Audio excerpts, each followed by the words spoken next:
محمد علی لاہوری رحمت اللہ علیہ وہی دا خبر فرمائلا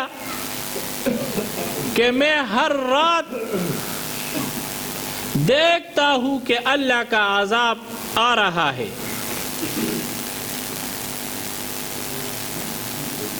اوس لاہوری رحمت الله علیه چې وای دا خبره فرمایله چې دا الله عذاب ز په خپل سترګو باندې هغه وینم چې په دې لاهور باندې داسې راشي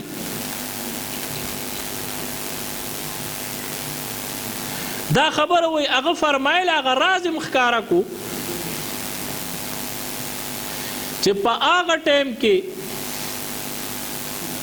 په لاهور کې 50,000 زنانو د زنا پرمټ هغه اغشتې وي. دا د هغه وخت خبره او دغه انارکلي هیرمنډای کلم کله به په هغه ځای کې دغه زناګانې دا به کېدي او په کوم ځای کې چې دا زناګانې عام شي د الله تعالی عذاب هغه راځي فحاشي زیاته شي د الله تعالی عذاب راځي. نو لاہوری رحمت اللہ علیہ وہ فرمائل کہ میں آپ نے آنکھوں سے دیکھ رہا ہوں کہ اللہ کا عذاب آسمان سے اترتا ہے لیکن لاہور کے سرزمین پر مساجد میں مدارس میں چھوٹے چھوٹے بچے ان کے زبانوں پر اللہ کی کلام کی آواز اس عذاب کو واپس دھکیلتا ہے. دا چې کوم دی دا حضرت لاہوری رحمت اللہ علیہ آغا صاحب کشف بزرگ چې په دې ځای کې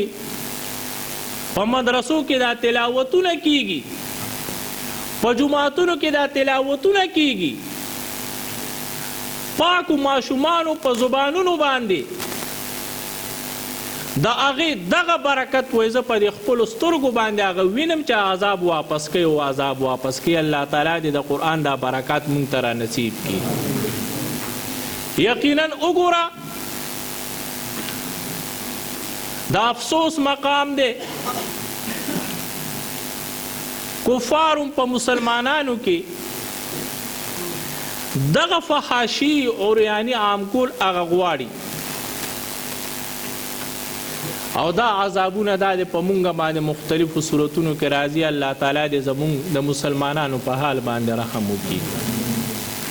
وګورئ دې ترکو ته دا حال څنګه دی. یقینا د مسلمان حال قابل افسوس دی او د جړا دی د ترس والا حال دی. دا د پزرګونو خلق هغه زلزله کې دا ولی دا د الله تعالی عذابونه چې راځي دا چې کله نافرمانی هغه زیاتې شو بیا خاص کر په مسلمانانو کې که کافر دا خو د الله نافرمان دی هغه دپاره دا دنیا الله تعالی آزاده ګرځولې ده